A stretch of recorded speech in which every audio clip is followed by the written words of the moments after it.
You're watching KansasCityAfterHours.com. I'm Darron Story. Welcome to another Kansas City After Hours webisode, and it is my pleasure to have Jami Rae. Jami Rae is an up-and-coming artist here in Kansas City. She's got a new CD out called Autumn Sky.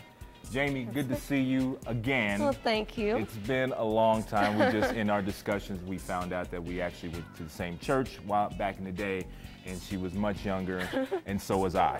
And so, but yeah, you're laughing at me now. It's like I'm an old fart. But anyway, but hey, this is exciting. I know you sang back in the day. You were in the choir and stuff like that. And one thing I didn't know was about you singing in Carnegie Hall. Yes, I did sing in Carnegie Hall. I was part of the show choir for William Chrisman. I graduated in '99, go Chrisman. And I... 99.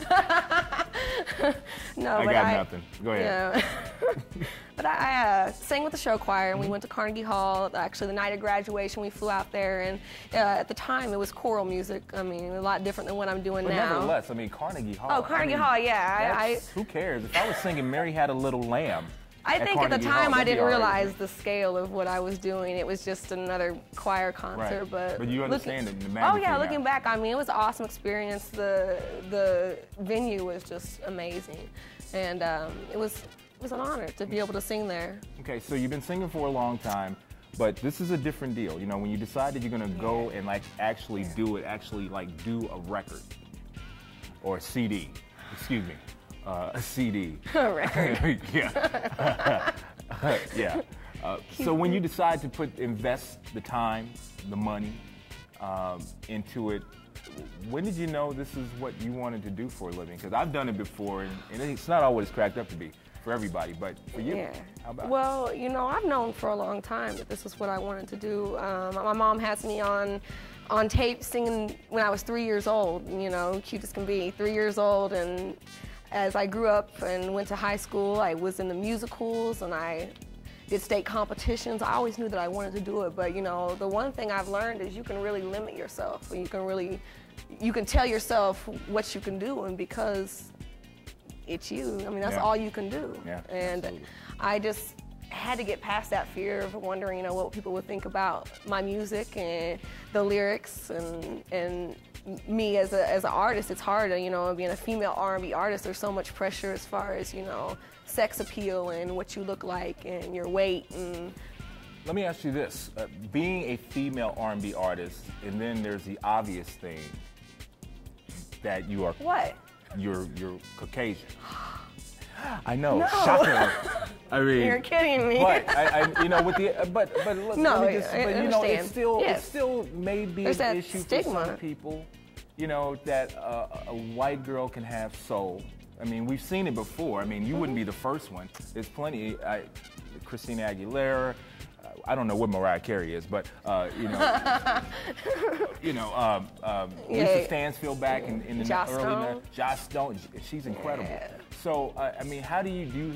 Is that something that you have to deal with at all? You know, I think for me, you know, the church that I went to for a long time, there were a lot of African American people in it, and for me, that's where I gained a lot of my musical influence. You know, I started out in the church, but it's just natural to me. It's what comes out. My voice is soulful. It's got a raspy tone to it, and it's the music that I enjoy. I enjoy the beats, and I enjoy, like I said, the soulfulness, the realness, the rawness of those types of voices. And so for me, it was never an issue of I'm white, can I sing R&B? I mean, that's just what I sing, you know? Yeah, what if they had told Leontine Price that, you know, she was an opera singer, black opera singer, and, you know, she can sing opera? I'm sure there are people that tried to tell her the same thing. So tell me a little bit about this record. When we play Autumn Sky, when I put this in my CD player, or I, you know, download this onto my iPod or whatever, you know, what should we expect?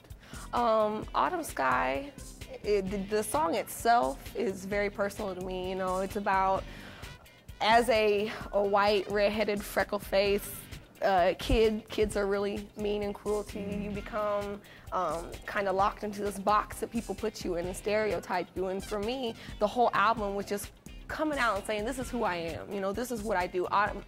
My middle names, you know, actually are Autumn Sky. That's part of my name. And so for me, it's just saying, this is who I am. I'm comfortable with who I am. I'm here, you know, and it really was just opening up a door to let myself show people who I am.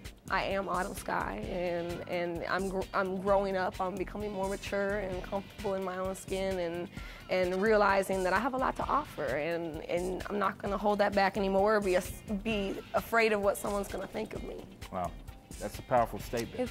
You seem to get a little emotional. I thought we were going to have a Barbara Walters moment here. And, you know, nobody's ever cried I'm on an my emotional show. person. I don't know if it's the red hair or the Irish in me or what, but I'm an emotional person, and that's, for me, music is emotional. I mean, I can listen to a song, whether it be something I've written or another artist, and break down crying. I mean, that's what music is supposed to move you.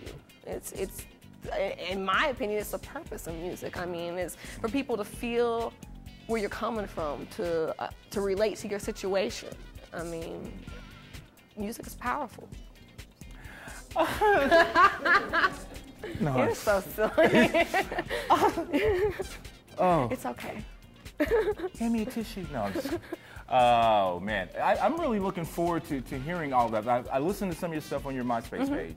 Very good. Now, one other thing before we get out of here, who's the executive producer of the record? The executive producer is Mr. Heath J. Gentry, which he is the CEO of Autumn Records, a local Kansas City record label. Yeah. And he's also my husband. Nice. He's a wonderful man, and if it wasn't for him, I would not have the faith in myself to do this. You know, me and him got a little beef though, right?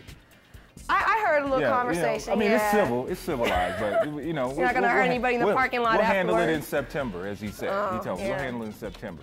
Well, you know, Jami, I'm really looking forward to this, folks. Jami Rae, Autumn Sky. Now you can get it. You can, yes, it's in stores, Streetside Records, CD Warehouse, Wax Factory, Keeping It Real Records, Seventh Heaven. It's online worldwide through iTunes and many other online stores. Check out my MySpace page, myspace.com/Jami Rae Music, and it's got all the information in my blog. Awesome. So, Jami Rae. Thank you very much. Congratulations. Jami Rae, Autumn Sky, in stores now. You're watching KCDAfterHours.com.